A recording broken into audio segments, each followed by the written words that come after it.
Well, I'm Dennis McKenzie. Let's get back to throwing the rest of that lid. I ran out of time on my cell phone or my smartphone. That's what I'm using to record this. We could do a better job if we had a separate video camera, which my son does, and if I could get him over here to do to do the filming, because it has image stabilization and all that type of thing. But he's pretty busy with a newborn, basically year-old kid, and doesn't have much time. So I'm doing the best I can with this smartphone. But I cut off my head a lot and do stuff like that, although I have it set up on a tripod. But the last time we were doing this, it was the end of part one on making a mug and a jar, which I show my students how to do. I'm making this basically for them, although I'm placing them up on iTunes or YouTube. So I'm going to make the handle for this jar that I threw the other day. And I did make the lid and everything, but the video just ran out of time and it just cut it off just at the last few seconds there, so I have to reshoot it.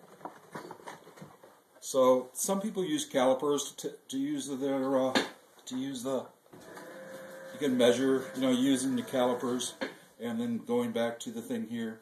I always find it fun, particularly in demonstration, to try to do it without calipers, with just eyeballing it. And of course, I like throwing it off the hump because I can get under it. So we're going to center this clay. And we've talked a bunch about how to do that. But this gets it real nice and centered real fast. So I'm just using the top part of this clay. I'm starting to make a little hole in there, so I'm going to flatten that out, push that down a little bit.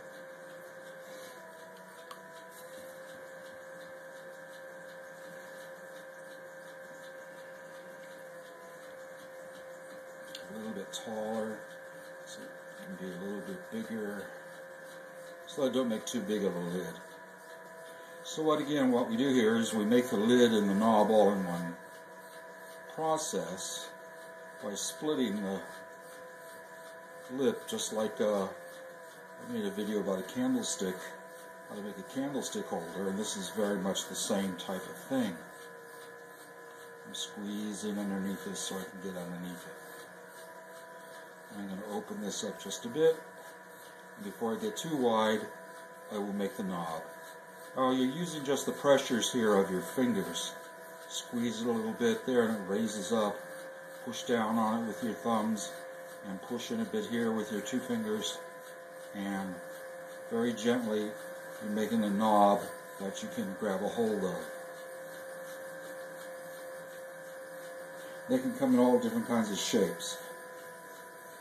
But you want it not to be too big or too small, but you do want to be able to grab it, So, then I'll reach under here with my C-grip and pull the knob out to me. Not the knob, the flat of the lid. There's a number of different ways to make lids. This is probably the simplest. It's nice and easy. You can do this directly on the bat, just pushing it straight on the bat or on the wheel head. They can also have dome lids, which are basically just bowls. You make a small bowl in about this shape, and you fit it on. You usually misjudge a little bit by making it too big, just a hair too big. But we'll see what we do this time. So I take my stick and reach down, like so, cut it underneath. And then with my wire, trim it off. And it looks too small to me. This looks too small. It might not be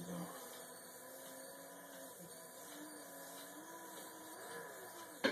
So I'm going to bring the bowl that was dry. It dried. I did this video a few days ago, and you don't do this at home. You take off the lid and you stick it into the gallery of the bowl. And that was a perfect fit, as you can probably tell. So I eyeballed it correctly.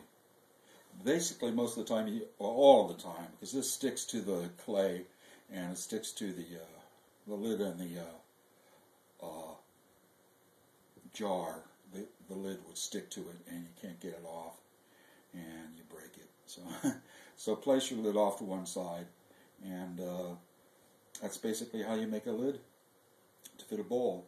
Like I said, you can use calipers and judge it correctly, or make the lid on the wheel head, and I could show you a quick way to do that, because since that's what most of my students will be doing, I'll take off this excess amount of clay here and show you how to make a lid just using the wheel head, on the wheel head. So you don't have to throw them off the hump, but you don't need a lot of clay. Sometimes little tiny pieces of clay like this are a little more difficult to center because you can't get your hands around that. So you would take it like this, open it a little bit, go straight down, pull the bottom out with your fingers, flatten it to the wheel head. Don't make it too thin, don't make it too thick. And then throw the knob in the middle using your tips of your fingers and the tips of your thumbs. Squeeze it a little bit down here and it raises up. Hold it here so you can flatten it a little bit.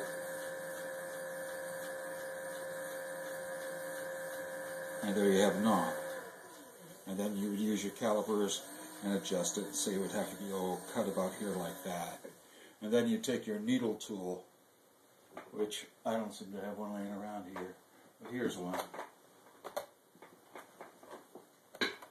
You would use your calipers, like I said, and then take your needle tool and make a mark with the help of the calipers and go, okay, that's about where it's going to be. And then you would cut straight down to the head of the wheel, cut under it with your needle, cut like that, and take it off, and there you have your lid. There's another way you can make lids too, knobs.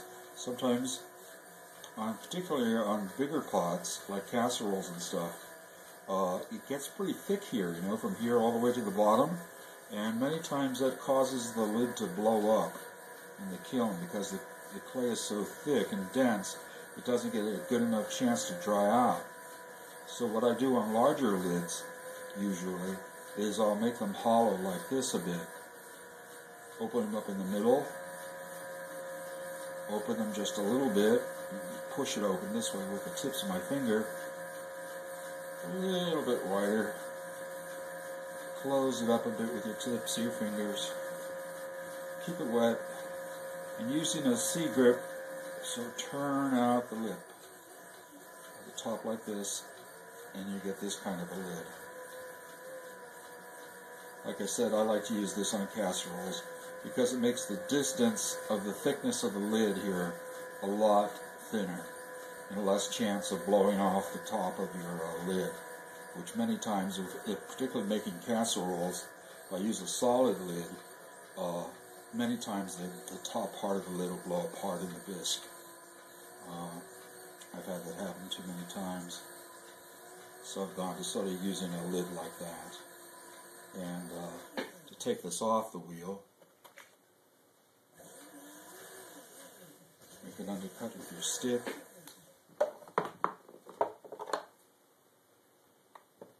Hold the wire nice and taut between your hands, fingers holding it down. And then I like using the lifters, particularly for something like this. It's very hard to get your hands around. And just slide them into where that stick made the cut. Don't push any farther.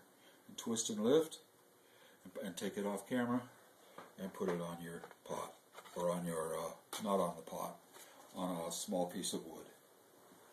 And that's about it. So, we'll see you next time.